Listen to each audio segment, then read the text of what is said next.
friends. I'm Dean, he, him. Hello, I'm Dan, he, him as well. Hi, I'm Roxy, she, her. This is our first episode of the adventure known as It Came From a Basement. It's the inaugural journey, right? The flagship. Yeah. The flagship launch. What's the mother? It's, Maiden voyage. Yes, that's the maiden voyage of our adventure here. I can see our friends and family waving us and smashing bottles. Yeah. Oh, there they are. Yeah, bye. Bye. So how about we do a quick description of what's going on in this one?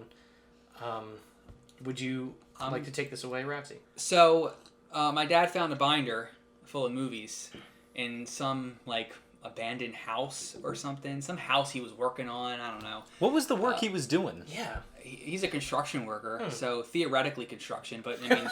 Theoretical construction? Knowing my father, it could have been anything. Like really hypothetical mapping out new things? He could have been looking at fake birds in the trees, for all I know. Very real thing. I don't want to talk about it. Oh, all right. Okay, Yeah, we'll just blow right by that one. Yeah, that's fine. Yeah, he found this binder and he came home. He's like, "Hey, this is cool." And I flipped through it. I'm like, "This all looks like weird shit in here." Yeah, a full DVD binder of discs. How many? 96? 96 discs. 96 discs of 96. Nothing to scoff at. No, no. That's a full collection. And most of them are like horror and horror adjacent and like low budget sort of. There's a lot of like asylum movies in here. Mm-hmm. A couple weird ones that we'll get into. Yeah, it's a weird smattering of like stuff you'd laugh at passing through on what you really want to watch, right? Mm-hmm. And then the occasional masterpieces just kind of thrown in. Yeah, so we'll get It's to a those really surprises. interesting, eclectic kind of collection. So, through some sort of force that none of us can quite explain, we are like deep in your gut, like a compulsion. Right? I'm not sure where it comes from, but since I heard Doesn't about feel this, internal, though it is internal. I think I know where it came from.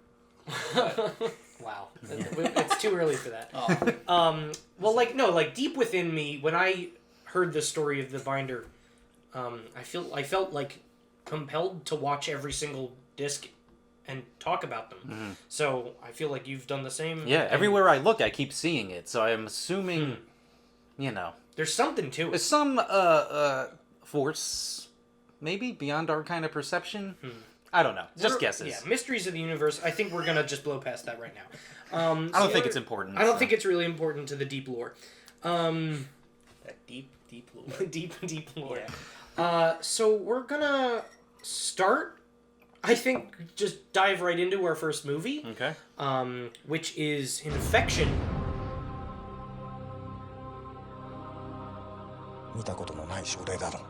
このウイルスは意識に感染するんだ。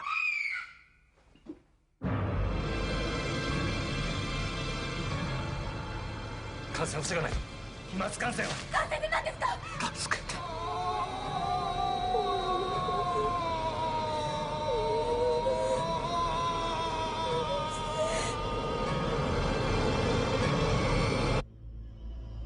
私だって鏡を見るたびにあの子のことを思い出すわよ。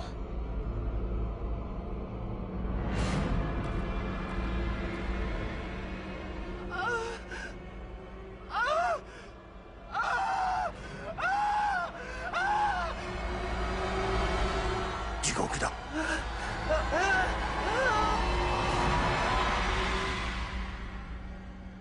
恐怖は感染し、死を予言する。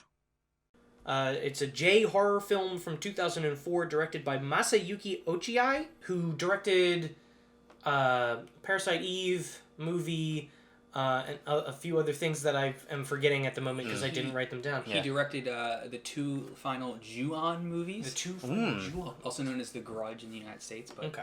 The Japanese version of that. Yeah. And a couple horror anthology things. Yes, this movie was made for the J horror theater anthology. It was like the first or second, I think it was the first entry. And they all have like Shion kind of names. It's like Infection, Premonition, Resolution, or something like. They're all that kind of names. they released over like the course of like 7 years or something. It was I like think 2004 to 2010 or something. I think so. Yeah, that sounds about and, right. And they were inspired after The Ring was really successful. Yeah, They're they were like, oh, we got to do a "Gotta lot of make these. More of these. Which is weird because this movie doesn't feel like The Ring. I want to give a special shout out to the cinematographer on this film, Hatsuaki Matsui, who did like 2 other movies ever. And it was Really? this. It was like, yeah, it was like this. That sounds like a crime. Right. It was this, some other like movie that like didn't have a title, or there was conflicting information when I looked it up, and then a surfing movie like that was in 2006. Wow. Like 2 years later. Yeah. Oh man. Yeah. Good life. Like it's this movie and a surfing movie was that the cinematographer's entire thing. Yeah. Which I mean, I don't know how much of the good look of this movie is him. I mean, it looks good, so I'm looks- assuming a lot of it's him. yeah, Yeah. but like It's not lensed badly. And, No. like, it's definitely... You can feel a lot of influences on it. Like, there's a bunch, like, you know... I mean, we'll get into it later, I guess. Yeah. But there's, like, heavy Argento in this. There's some heavy, like... definitely. It's pretty interesting. So that's kind of a shame to find out that he didn't have as prosperous a career as he probably deserved. Similarly speaking, I was looking up the I don't know if you have the music, the score. I right don't. now. I don't actually. It's Kuniakai Hashimiya. Okay. Or We're getting these names 100% correct, too. I'm trying my very best. Yeah. It's really interesting. He's scored mostly anime and video games, and in fact, it's linked. This is all Wikipedia information. He's linked as the score as the musician Composer? behind the composer. That's That's the the word word. I'm looking for. That's gonna be a lot of this in this podcast. Behind this movie on the movie's Wikipedia page, but it's not mentioned on his Wikipedia page. So, Huh, interesting. but mostly video games and anime. Maybe is it a different Get guy? on it, Wikipedia. Yeah. Yeah. What's the best video game? I'm just curious. Metroid Other M. Oh, He also did a Gundam series, Gundam Mission to Rise, a TV special. Interesting. Everything else I have never heard of, but Requiem from the Darkness is another thing he did, which is the best name ever. But Anyway, this movie runs a lean hour 40 and builds up an incredible amount of dread, I think, in my opinion. Here's an interesting bit. Barely any of the female leads are given names in this movie, and they're all like nurse, Yeah. bully nurse, or like Mean Nurse. mean nurse. Yeah, like mean nurse, and like I think one's like misconduct nurse, or not misconduct, but like Misuse. misuse Yeah. nurse. Yeah. Except for the doctor. The doctor gets a name. Yeah, so there's a small cast. Koichi Sato is our sort of lead. Dr. Akiba, he's like Yeah. the chief, not the chief, but he's like the main guy that we follow through most of the movie. There's Michiko Hara as Dr. Nakazono. She's the doctor that sort of talks about the mirrors. She's like the other focus. Masanobu Takamichi as Dr. Uzumi? Uzumi, I believe? He Something wants, like that. and he's like the guy who's like really about falsifying that report in that Yeah. one bit. He's like cracking up throughout the whole thing. Yeah, he's cracking the whole time. He was in Godzilla vs. Biollante. Interesting. And Shiro Sano It's a good one to be in. Dr. Akai, the creepy doctor who's the boss of all the creepy doctors. He actually made this movie in between roles in All Out Attack and Final Wars Godzilla. Wow. Yeah, like it was like his filmography is like All Out Attack, this movie, Final Wars. I'm going to guess a lot of Japanese actors are Godzilla veterans, but... I mean, there's a couple. Well, this is that Toho, too. So Yeah, he's it's probably, Toho. It's all internal. He's probably got a contract and they Oh, just... and the actress who plays the mean nurse is in Tokyo Drift for like probably half a second. Really? Yeah. Ooh. Connections. Yeah, so we'll get to that. We'll have our Fast and Furious discussions at some point. In this? And this, not today. Don't. okay. I just want to rule it out. Oh, yeah. They'd never rule that out. Yeah, never rule it out. Please note, if you want to, you can watch the movie beforehand, because a lot of this is going to be sort of incoherent, like the movie. Yeah. The movie's a little difficult to follow. The movie was a little difficult. Yeah, surprisingly harder to follow. Not harder to follow, but harder to kind of understand what was going on the second time I watched it. Interesting. Because we can get into it, but it's Yeah, there's a reason for that, and I understand Yeah. it. But yeah, it's not scary. I didn't really think that this movie was very frightening. No, it definitely has an atmosphere, though, that I think it nails pretty well, but I wouldn't... yeah, it wasn't scary. It was fun. It was fun. I thought it had a very good sort of like propulsive kind of narrative, even though you never know what's going on. Yeah. But that's part of why I found it so interesting, is because it kept you on your toes and was just really weird. It nails the atmosphere, and I think that's all it really was going for, honestly. Yeah. So the movie opens with Dr. Akiba is on the overnight shift at like the worst hospital probably ever made. Yeah. Yeah, the movie opens with like everyone not being able to do anything. Yeah, Right? there's They're understaffed. The staff isn't getting paid at the beginning of this movie. Like, no one's receiving paychecks. They're out of everything you need to help anyone in a hospital. They're barely out of medical school. Yeah. Like, half the staff are untrained nurses. They can't do anything, and that forms a significant part of their character arc in the movie, is them trying to do things. Right. Yeah. Yeah. So they're all barely trained, and they only have like 6 rooms to put anyone in. Right. They have more than that. I think we just don't see them. It doesn't Maybe feel like it doesn't feel like it doesn't it. feel like they have more than like 6 rooms for Maybe. patients to be in. Yeah, so it's like most of the staff is incompetent. They also seem to live in a hellscape outside of the hospital. There's one shot outside of the hospital, or not one shot, but like there's one moment outside of the hospital where we follow the ambulance that sort of leads us into the plot. But it like we start in the hospital and then we stay in the hospital and then we cut to this ambulance just driving in like this industrial zone. Yeah. And it's just like all the hospitals in the city are sort of closed or they're not taking anyone. Well, this I think is a good kind of... This is Central Hospital, by the way. Yeah, okay. Because this is kind of a question I have about just hospital operation. Do ambulances just drive around going on the radio saying, hey, who can take us? I never really understood. I don't think that's how that works. My grasp of the world is that's not how that works. I would assume that each hospital has an ambulance connected to it. I believe or that's... like a team of EMT drivers. And when you call in, the closest hospital answers or gets the assignment. So this film already opens in a really weird... Because the first thing we really see... I mean, it could be... It could be a cultural thing. We don't really know. Either way, though, it's definitely... Either way, but... No, but it's definitely a creepy... Like so the movie opens with just a siren and a disembodied radio voice. Like someone's looking for help and there doesn't seem to be any, right? And that's just an interesting, I mean, whether As or the not title forms in brain. Yeah, like, brain worms form a title. It's the coolest. It's one of the coolest titles like in a movie, I think. It's just so... It nails what it wants to do almost immediately, I think. So the staff of Central Hospital is like turning away new patients. They're out of room. Yeah, like they're out of room. Get sick somewhere else. Yeah.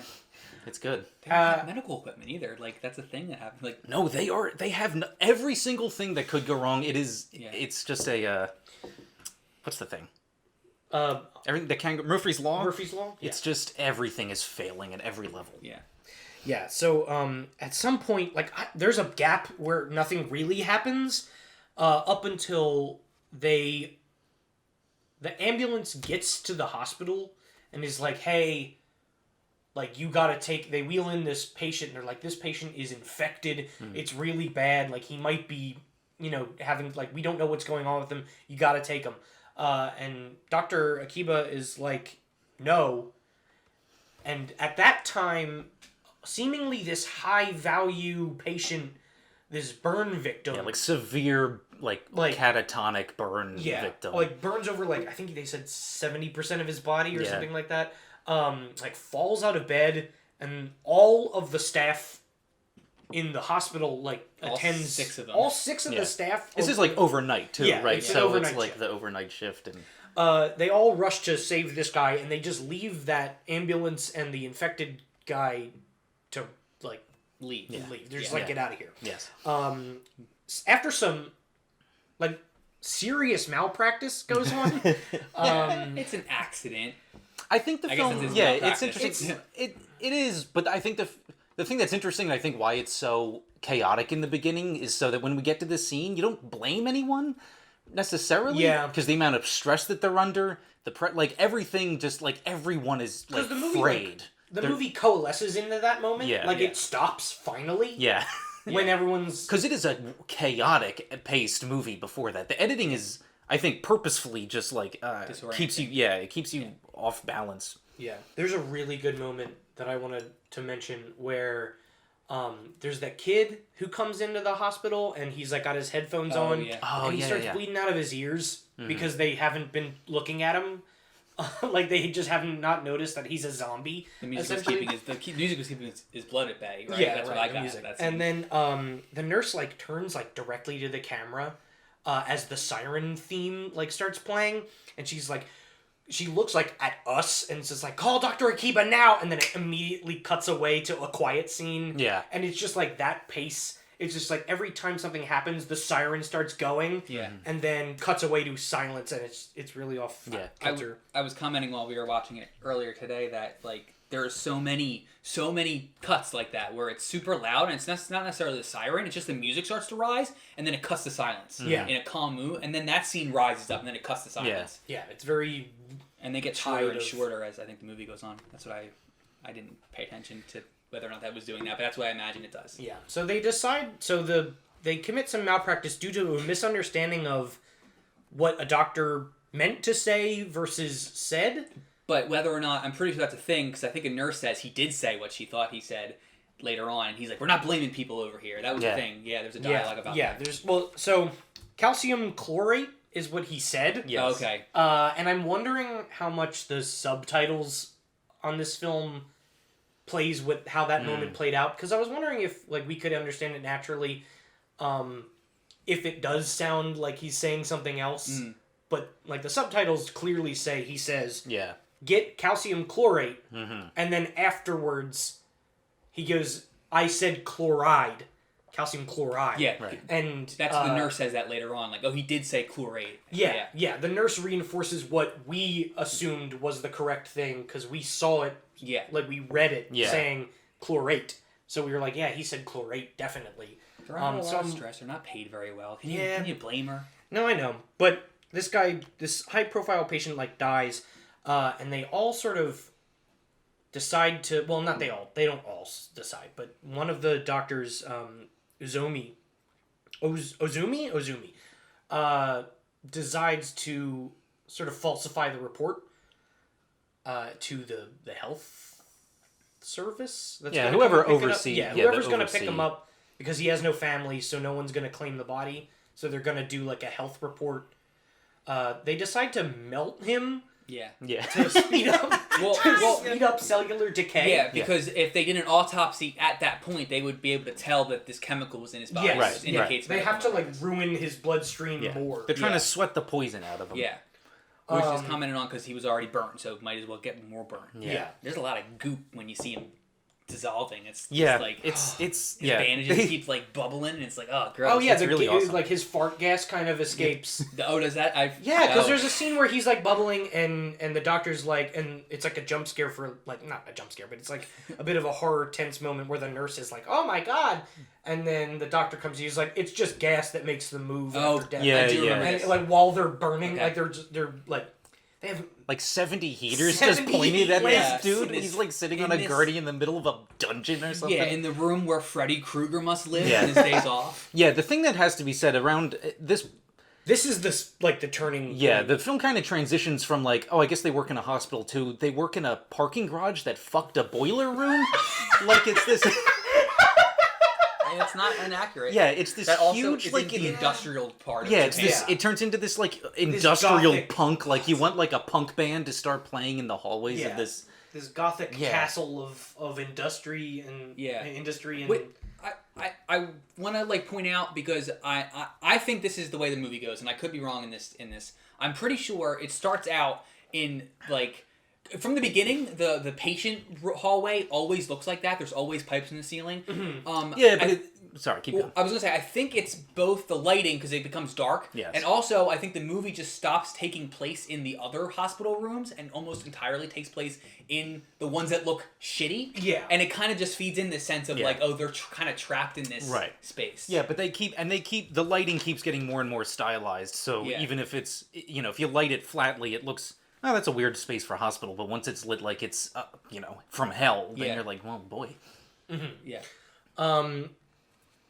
Yeah, it's kind of crazy. Like, I really like the set design a Yeah. lot. It's really good. It's a really good like. Tensions are high in this movie. This Like- is a movie that doesn't give you a break. No. Well, because right, okay, like the throttle is pressed. Yeah. So at this, like, we haven't even touched upon the actual, like, rest of the thrust of the movie. So Malpractice is done. They're burning this guy, or like they're melting this guy to get rid of the toxins. They left that infected dude in the hospital. The ambulance did. The ambulance sort of didn't. They leave the guy there, right? And the ambulance leaves, which starts the plot in earnest. I think a little bit like not really. It's hard. It's weird. It's like 40 minutes into the movie or something, right? Like it's probably pretty close to halfway until it's like, oh, that's what this is about. I guess. Yeah. So there's another, like, chief doctor who, I think went to. Did he go to? Was he the one that went to take the nap? No, I think there's two different guys. Yeah, he was asleep in room 4. The other doctor, who the searcher doctor was talking to, took a nap in a different room. Also, going to be a lot of mispronunciations by me in this podcast. That's fine. Because there's 2 of them, and he was asleep in room 4. Just means that you read a lot. Yeah. He was asleep in room 4, which is coincidentally the room next to the room that the malpractice took place in. Yes. Right. Room 3. Right. Yeah, it gets confusing. There was a doctor who just like took a nap, and then we meet way later another doctor who was napping, but he wasn't the same doctor that was the one we saw go nap. And that doctor is Dr. Ochiai, the chief, like, I want to say he's like the head doctor. Who I think every single scene he's in is framed in the middle of the shot, standing perfectly still, staring into the camera. Yes. And it's the most unsettling thing in the world. Yeah, he's a prop that is like the lead actor in a Frankenstein movie. Yeah, he looks like he's just like being propped up by, like, he's a human suit with, like, you know, they're just hanging him by strings or something. Yeah. He's dead. It's really creepy. He stares directly into the camera at I don't think he's ever. You're right. I don't think he's ever. There's like no profile really out of that. Yeah. But he's played by Shiro Shano. So he shows up and he starts talking about the patient that they recovered from the ambulance. Yeah, what happens? They remember that they just left? No, the nurse sees it on the monitor and comes to alert the doctor, and he's like, I told them not to leave him here. And so then they go to find him, and then he's gone, right? We're missing him. Yeah. Oh my god, we're missing. There's so much that goes on in this movie. Yeah, it's a we have to mention the patient woman, like the sort of deranged woman that was in the room when they committed malpractice, and they sort of like shut her behind a curtain, but she heard all of it. Yeah, but I don't think they don't seem to really care about that. Resolve that too much. I mean, she's important as like a figure. She sees ghosts and mirrors. There's so much going on. It's a ghost movie. It's a zombie movie. Mm-hmm. It's an outbreak sort of gross movie. It's none of those things. It's a psychological thriller at the same time. Like it's kinds of. It's a tense bottle episode movie. That's just So but they go back to find the guy on the gurney, and then he's kind of not there, right? He's sort of melting into green goop. Right. Well, this is Dr. Ochiai. Yeah, because Dr. Ochiai took him and was like, I'm working on this, and says, you need to see this. I'm anxious to see what you think. And they see a face in the goop, and then later they think, oh, we hallucinated a human face because we expected it. Yeah. He smiled right at me, and then Dr. Ochiai's like, me too. And it's like, ooh. But they don't show you this. It's just you're just supposed to imagine this goop face. Yeah, so the movie, like, it feels gross, but you don't get to. There's not a lot of effects of grossness in it. Yeah, I mean, there's a few. So this green goop guy, like this melting man. Yeah, this melting green goop. Triple G. The triple G starts to. I mean, I guess is the patient zero of this infection, where it goes from character to character. That sort of amplifies their it's almost character to character that amplifies their like flaw in terms of what they can't do. Right. Yes. Or it goes character to character at first, and then I think it kind of like starts going to like multiples at the same time, just keeps cutting between them. Yeah, it's just intercut. But it also not just their flaws, but also just like the hospital's flaws, because there's one scene where a woman starts boiling all of the used medical equipment because they don't have any. So he might as well reuse the ones. So she boils them, but she puts her hands in the deep fryer too. And right. So the guy basically melts into nothing, right? Yeah, but something like liquid. But doesn't something like escape still? Well, isn't there like because you never see it. It's only all talked about and kind of off camera. The camera moves like something's Well, but moving. they say, I think something like emerges from. I think the idea is that there's a thing that comes out of the goop pile.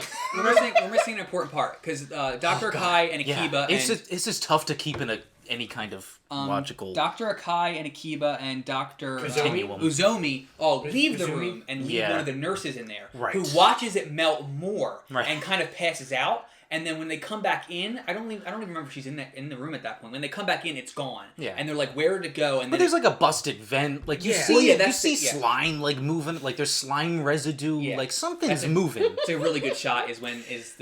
From you're in like the vent, the perspective of the vent, and it moves back, and they're just like and they're watching looking right at it. Yeah. And then they go to search for it, but then there's a goop. There's theoretically a goop beast in this movie.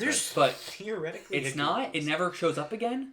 Right? Yeah, no, I don't think so. Well, that's the thing. It seems like this movie sets up what movie it is every scene, and then every scene contradicts that. Yeah. Like the following scene is like, nah, it's not really that. And then because we think it's a goop monster movie, they go looking for the goop monster, right? Yeah. And then you think it's like a psychological sort of doctor malpractice horror, right? And then you think it's a ghost story. Then you just think it's like I forgot. Because before the medical malpractice, the woman's talking in the mirror, and then the one nurse finds her in the hallway and looks, and then a hand comes on her shoulder. Yeah. And it's like, what the fuck was that? There's a swing motif where these swings outside the hospital. Like there's a playground in front of this hospital with there's so much going on. Yeah, it's nonstop. Yeah. So there's the swings that like move on its own. There's the woman who gets a hand touched at her from a mirror. And then there is this whole thing, and I don't really know if I'm capable enough, like film critic, to talk about the sort of essence what this is going, but there's this whole ongoing thing with mirrors and colors and perception that is sort of like a thematic through line to this movie that we haven't touched on at all. No. Well, I don't think you really can touch on it until you get until you realize what the film's kind of trying to do. But I love you ever wonder how red is always red? And I had a psychology teacher who came into the classroom once and said, "No one knows if red is the same to everyone. We just all assume it's one single thing is red." Yeah, that's so. Oh, the original Japanese title of this movie is Kansen. Which is comprised of the two kanji that sort of like forms in the brain ooze at the beginning. Separately, the kanji means emotion or color, or emotion and color. So it's interesting. So it's the first, and then put together, it's infection or whatever. That's interesting. But separated, the way that it could be read is like feeling and dye, like color dye. Interesting. I don't know much about Japanese. No, I know. According to Google Translate, it's directly feeling or dye, and then I was reading somewhere else online that said color and emotion were the two separated things. So I thought that was really interesting. And then do Japanese words is that an important thing in Japanese that what the individual symbols represent? It's a lot of from what little I know. And just from being like a person who enjoys media, it seems like that's more of the basis for puns and like wordplay. Okay. Is like the combination of what a single word can be read as separately. Interesting. Is like how puns and wordplay sort of works a little bit. Okay. A lot of people get infected. Yeah. The flaws of the staff are sort of amplified. Like there's this woman one of the nurses who can't use syringes. She can't find the vein. Yeah, right. Her thing is she never finds the vein and sticks people in the wrong spot. Yeah, and throughout the movie they sort of cut back to her practicing on. She was practicing on the burn victim, and then she practices on just some test flesh for a little bit, I think, and she gets infected and starts to do it on herself. Yeah. She's sort of jabbing her arms with these syringes. It's a pretty creepy moment. Honestly, I get real skeeved out about needles. You're not a needle boy? I'm not a needle person at all. So when I saw the DVD menu of this and there was a needle in it, I was like, uh-oh, I'm not going to be able to survive this. This is fine. It's cool. and it's not too graphic for me. The DVD menu, which is going to be a very important part of the show, I feel like. Yeah, we're going to review all the DVD menus. I honestly... It's what I want to talk about the most, is the DVD menu. Well, we're just going to mention it, I think. Yes. I think it's a really interesting collection of all the creepy moments that are really interspersed throughout the movie, and I personally think wildly just makes you not expect what you're about to watch. Yeah, it's not... It's... Yeah. The context around those shots is way like, oh, it's not what that is. It feels like it's going to be a creepy J-horror ghost story, and it's not. Yeah. But it also is. Right. But yeah. The fact that there's that ambiguity is not indicated in the DVD menu. Yeah, no, not at all. Also, no special features. I want to know how this movie was made. Oh, man. Yeah, that would be cool. But to like learn about this movie a little bit more. Yeah, because there's nothing online. Who's the nurse who starts to eat the ravioli? Is that the mean nurse? I think that's the bully nurse. There's a bully. There's the yeah. Her syringe. thing is she eats a bit. Yeah, there's the syringe nurse who can't do syringes, so she sticks herself when she's infected and then bursts into goo. She explodes. Yeah, she's bullied by the mean nurse. Yeah. Who gets exploded on. Yes. Yeah. And and that's how she gets infected. And then she eats the ravioli, and then I think she later. Then she's like the one walking on the ceiling, right? Yeah. She's doing the so weird when we Spider-Man. say ravioli, she's eating like skin. Yeah, right? I have no idea. It looks like a ravioli to me, and she Yeah. smiles, and it's a weird scene. It's a really good shot. It's just like her like it's her nose down, up to like the shoulders, and she's eating what looks like a ravioli. It looks like a ravioli out of an instant pot or something, and she's like, they left it for us. And it's like, I think it's like flesh. I think it's human flesh. I think that's what you're supposed to take it as, but it's not terribly convincing. It's not. It's not a very good effect. It looks like she's just eating her lunch. Yeah, it's like a dry, non-sauced ravioli. Like that's the texture. Blood, I guess. And then she eats it and smirks, and it's like really good. And then she's there's also like someone. Is he a nurse? The guy, the guy who can't do sutures. I'm pretty sure he's a nurse. Yeah, so then he starts. He can't sew up. Injury. He can't do stitches. Yeah, so then he starts going kind of suture crazy, and you know, suture crazy. That's a good like. How does he sort of end up? I don't even remember. Didn't he? He marked up one of the. Didn't he start performing sutures on one of like the patients just laying around? Like, on his gut. And then the doctor who took a nap reprimands him, and he goes. The doctor who took a nap who yelled at him like, "You can't suture your shit. Get out of here." We should specify the doctor who took a nap who told us the audience he was taking a nap, not the other one who was already napping. Who apparently woke up from a nap we didn't see take a nap. Wasn't really napping. Well, but oh my god. So yeah, he's doing sutures and he's suturing in a room for like the whole length of like literally the entire length of the movie. He's in a room that like sometimes gets this entire hospital's falling into chaos, and this dude's just locked. No one goes to get him. Yeah, like they just let him. Just forget he's there. None of the characters interact with him except for the napping doctor, and none of the other characters ever interact with him either, except to say, "Oh, there's a dude napping in room 5. We can't go in there." Right. And it's like, well, okay, cool. So Doctor Ozumi sort of hallucinates that he sees, like, because he's really like conflicted with dread about the malpractice that was committed. Like that's sort of his flaw that I think sort of comes out when he's infected. So he hallucinates. Can someone explain what's going on? He hallucinates a dude sitting on a bed who he killed earlier. Okay, like a patient that he had previously. I think it's like a patient that he had previously like died under his care. I think, and then like next to like a guy who like is dying under his care. The guy in the yellow, like he broke his leg. And then he's like, "Oh, I'm so old, I can't." Whatever. He just he's like begging him for pain pills and shit because he's like, "My chest." It's really bizarre. Nothing in this movie is the ghost hallucination convinces Dr. Ozomi to kill him, and Dr. Akiba walks in on him doing that and says no. And then at this point, the guy starts bleeding everywhere, green blood. Yeah. And like says, "It's in my head. My head is going to explode." Yeah. I think he said like he's in my head. He got inside my head or something. Yeah.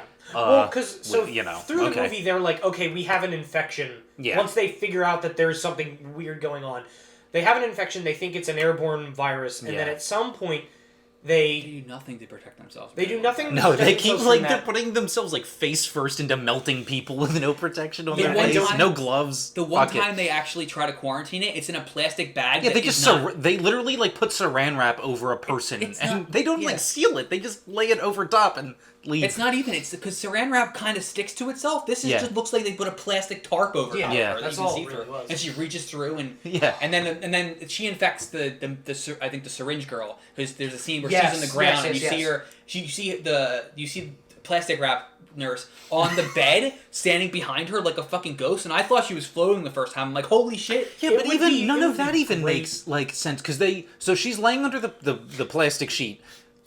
She says she apologizes for something, and she's got her stomach is getting all distended, and then something leaves, and another nurse goes into that room and says, "Oh, all her internal organs are gone." So now I'm thinking we got a goop monster, we got an organ monster running around. Oh yeah, we were excited for the organ monster. Yeah, I thought we were gonna have. I thought it was for a hot minute. I think doesn't Dead Alive have an organ monster?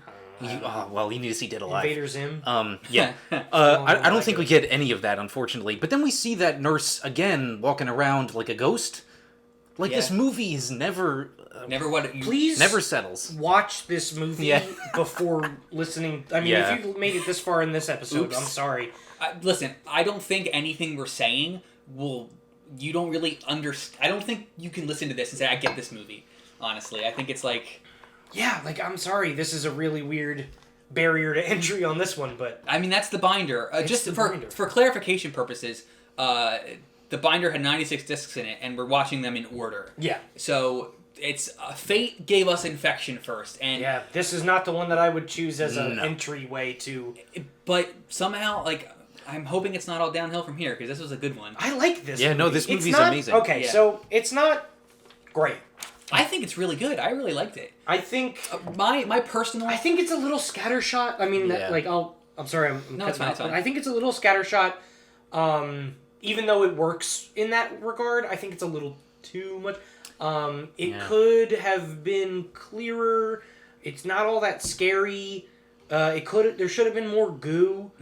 No, the goo quotient was low considering how much goo could have been in it. Yeah. There was a lot of goo, but it was a low. A lot of promised goo, but not a lot of goo was delivered. Yeah. Its goo count was a little. So go on. I was just gonna say my personal rating for movies, I guess, since I've started watching a lot more of them, have been how much does this hold my attention? I thought you were gonna say how much goo is this? Yeah, I was really hoping for the goo. Part 2. But how interested am I in this movie? How much does this offset my ADHD that I don't have to check my phone every 5 seconds? And this movie for me kind of did that really well. I was invested the entire time, and I think that's because of it just fills you a sense of dread, and the editing is really disorienting. Yeah. And you're just trying to get your bearings, and it never gives you your bearings, and which is why I think because I watched this a second time, and I was nowhere near as interested the second time as I was the first time. Really, I think I agree with you on that. Yeah, I like this movie's a movie that is great in the moment, but it never coalesces. I think, and I think it's almost impossible. I don't think you could make this movie coalesce. It's so kind of insane. You gotta do page 1 rewrite once you get to the end. Right. Once because I feel like it seems. But I kind of like this movie. But I don't know if I'd want it swings for the fences so much that I don't know if I'd want to rein that in in exchange for coherence. It's tough, but for instance, the swing for the fences. There's a scene where a woman goes into the entryway of the waiting room of the hospital, and there's a woman standing there with flowers, and she's like, "I'm here to see my son, the burn victim." And it cuts to the mirror, or it swings to the mirror, and she's headless. Yeah. That is the only part of her body that does not show up in the mirror. Her hands do. She's holding flowers. It's not like a ghost that's just wearing clothing. It's just her head isn't there. And then she walks out, and you're like, what the fuck is that? Yeah. But if you take that out, it almost And this is the frantic lady who's sort of been throughout the movie. What? The lady in the thing is the same woman that's been there sort of the whole time. The flower lady? The flower lady, yeah. Oh, I don't know. Oh, you mean the sort of crazy one they just let walk around? I don't think they're the same movie. Are you sure? No. I thought that they were the same lady. I don't think so. Maybe need to watch this movie again. Maybe I could watch this movie again. I mean, regardless, she could be, but... Yeah, it might be. I just never made that connection. But yeah, so that's an example of a scene that really doesn't make any sense in the moment. Doesn't make any sense when you know what the ending of the movie is. Yeah, either. which I think we should bring up. Well, I mean, it does. now. It kind of does. So, like, yeah, do you want to go? into No, that? I don't. I can go into it. Yeah. So at the end of the movie, Dr. Akiba is talking to Dr. Akai, and he at this point almost everyone's dead except for Dr. Akiba and Akai. And everyone got gooed in some way. Everyone got gooed some way, blown up, melted. Yeah. Or is just being organs evacuated. Yeah, or is being a ghost or a monster at this point. Yeah. So Dr. Akai explains to Akiba, or still napping, well, not at this point, maybe. Because So Dr. Akai says it's not an airborne virus; it's like a mind-borne virus. It's not what he says. Yeah, it's like Grant Morrison shit. Yeah, it's not. It's a mind virus. It's like an idea virus, right? That makes you like hallucinate, and then he starts talking about what really happened in room 3. Turns out Dr. Akai was the one in the bed the whole time. Yeah, the burn victim is revealed to be Dr. Akai. Mm-hmm. Who has been creepy this whole the guy time. who's looked like a corpse the whole fucking movie. Yeah, I mean, so they're burning him. Which is why, because this is, I don't know, when I was watching it, I didn't think he was dead because he looked so dead that you can't, that's too obvious. But no, this movie's like, fuck you. Yeah, so Dr. Akiba starts to, like, remember the incident in the burn in room 3. Yeah. And the nameplate of, like, who the patient was, like, turns into Akai. But then at this point, he's watching himself get killed. Yeah. And then suddenly, one of the doctors who left at the beginning of the movie to go home for the night comes back in and says, "Who are you talking to?" And it cuts to him in a perfectly normal hospital, looking into a mirror with Akai in the mirror. And then she walks past Dr. Akai. She walks past the frame, and then it's just Akiba in the thing. He was hallucinating this whole time. Yeah. And then there's dead bodies everywhere. He was like stabbed with red blood. Right. Yes. Specifically, instead of everyone's been really green bloody. The goo's all been green, which is and all the lights in the movie have been green up till this point, kind of. A lot of them. Yeah. Like the movie plays with perception of color. The more expressionistic the movie gets, the more the color leans green. Yeah. Like that's just what And she's freaking out, and he cuts himself open, and he sees green blood, and then he sees red blood. He walks past a mirror, and he sees green blood in the mirror, but himself is bleeding red blood. Eventually, I think he's taken away. He's arrested, I believe. For murder of like 4 fucking people. yeah. And then she is like in the hospital, like cleaning up after, or she's like taking a look around at what's been going on. At this point, 2 things happen. You notice that the searcher guy comes out.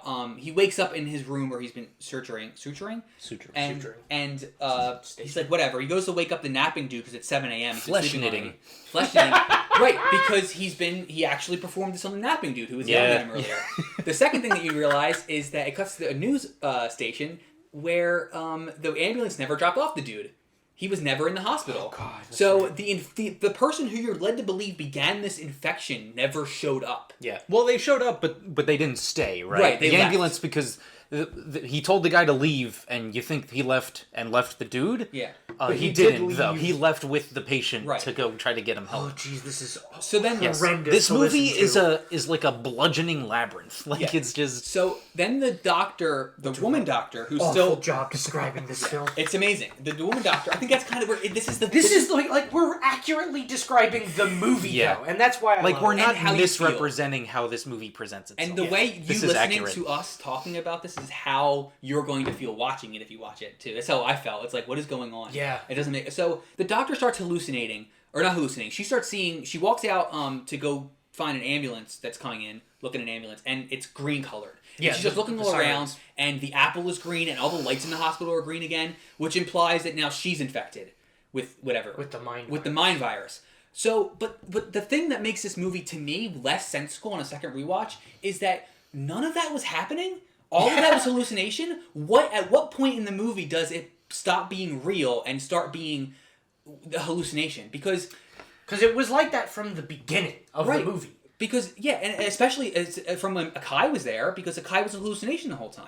Well, wait a minute, no. Yeah. It's all, I mean... Akai really only shows up after... The goop monster. The malpractice happens. Like, it's not, I mean, it's weird up until that point, but then the malpractice happens... And you see, like, the guy in the burn in room 3. The room 3 incident happens. Yeah. And the ambulance drops the guy off. Yeah.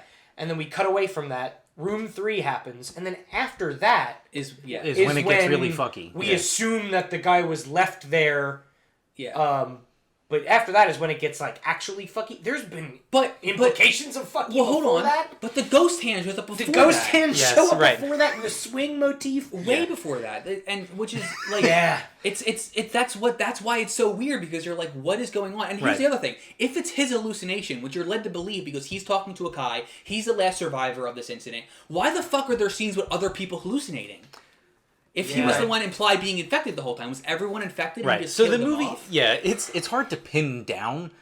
But it does seem like there is. I don't fucking know. There's like something about the guilt created in the Room 3 incident is what kind of drives this madness. Kind of. It's a good point. Why does the doctor who is not present start hallucinating at the end if the guilt of that is what's driving? Well, no, that's the thing. I think she was guilty about the bleedy ear man rock monster. That was her. Rock dude. Yeah, that was her in the beginning. That was her patient. He died overnight when she wasn't there. So I think the idea is that the guilt of that is now driving her into this madness thing. So, or maybe the guilt of her not being there to prevent any of the dude's Akiba's murders. Yeah. One of the combination of the two. It seemed like from what I watched, it seemed, and I kind of felt the second time I ended up falling asleep during this part, so I didn't really watch not it. engaging on the first one. Not the part. I don't think that's the fault of the movie, but no, I was also very tired. But this movie's just a real interesting reflection because there's a big reflection motif. A lot of time, which is cool because they have multiple reflections in frame. That's like good. That's like a recurring the mirror motif. cinematography is awesome. There's one shot where someone's walking down the stairs in the industrial part of the hospital, where they make textiles or whatever, I guess. Yeah. And like there's a mirror opposite the stairs in this weird fucking hallway, which doesn't make any sense. And it's the shot. Yeah, it's just on the landing in a stair and the shot's like framed around like the mirror, and it keeps turning, and you almost expect something to show up in the mirror that's not really there, but nothing happens in the mirror, and for some reason that's so compelling to me, that shot, because there's just a mirror there. It's really cool. I had a note that go ahead. No, go ahead. I had a note that said go ahead. God damn. I had a note that literally said verbatim, mirrors! I want to talk about mirrors and the theme of reflection over the theme of recalling memories. Yeah. Which is how they sort of bring up that motif of mirrors in the film is one of the doctors, I believe Dr. Nakazono, the woman, who does like this weird... She's the one who does the perception thing in the beginning. Yeah, she talks about like... Yeah. To the nurse who was waiting on the woman who saw the ghost in the mirror, the crazy woman. She was kind of freaked out by this whole incident. So Dr. Nakazono... We really should make this a video podcast so we can have flowcharts and honestly, a big wall of string connecting all this bullshit together. If every movie in this binder isn't a convoluted mess, I'm not going to be... Yeah, I think next one might be a little bit more straightforward. We'll get to that. Well, maybe. We don't know. We don't know. We'll get to that. I mean, the title implies possibly not. But so my thought, literally while we're recording this podcast, was that an easy way to probably tell at what point the hallucinations start is what point the colors start changing. And I never fucking thought I don't know why I didn't think of that when I was watching the second time. Yeah. But on a third watch through, I'm gonna keep an eye. But then are you gonna watch this movie a third time? Maybe eventually. I would don't watch know. it again. I would show someone it. I would probably watch this movie again. Yeah. I think I'd give it a wait, and I also think I'd wait for other people who hadn't seen it already. I think this is a good movie to show people. I don't know if it's something I'm going to throw on when I'm bored. I totally agree with you. But yeah, when the lights start changing, that's probably a good indication that the hallucinations start. Because there is a motif. So the whole, I think, the coalescing, the sort of main idea, can stop me if I'm wrong, but the idea is kind of our perceptions are what shape the reality we experience, right? Mm-hmm. So. The whole movie seems to be this manifestation of guilt, kind of making you go bug fuck, but it's signified by kind of the idea that red is red. Well, now what if it's not? And you're kind of in this other space where conventional reality no longer applies, and it seems to be brought on by this guilt. But then there's also just ghosts hanging out. Well, one other thing too is the color thing is interesting too, because it's not like when the colors start turning green there isn't red. There's a lot of red in this movie. and also some of the things are green. So that's just an interesting. Yeah. Like I would love to sit down with someone who knows movie and color theory really well to kind of like what red in this scene represents when you're supposed to start thinking about the colors turning green at this point. Well, red is red. Red is red. Well, except for when it's not. When it's not. When it's green. So what would we give this movie as a goo grade? Ooh, goo grade. Out of 5. Out of 5 goo. Specifically for the goo in it? Yeah. Well, I mean, like, yeah, we have to. I mean, if it's a goo movie, we got to give it a goo grade. Yeah. And this is a goo movie. I'd say like 3.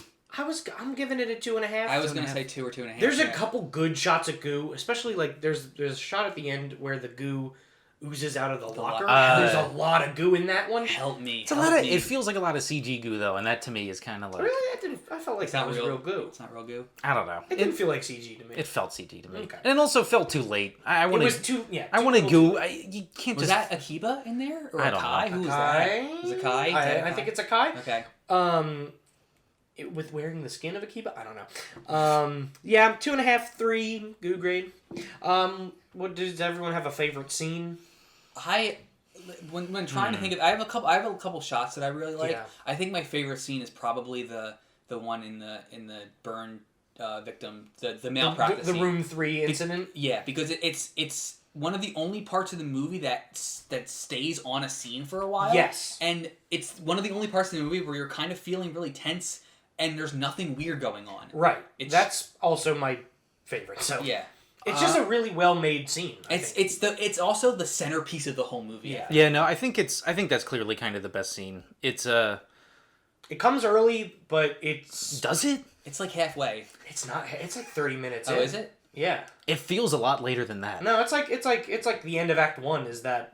Right, structurally, but like just where like you're already like exhausted by that point by the fucking movie. I think it's way earlier than you think. I don't know. I think it's like. Well, I thought it was around minute 40, maybe. I thought it was a little longer than. Were you exhausted? I think it's like 25-minute mark is. It's a long scene though too, right? So it takes place over Pause a little the podcast. We'll figure this out. No, I'm kidding. No, don't do that. We don't care. Yeah.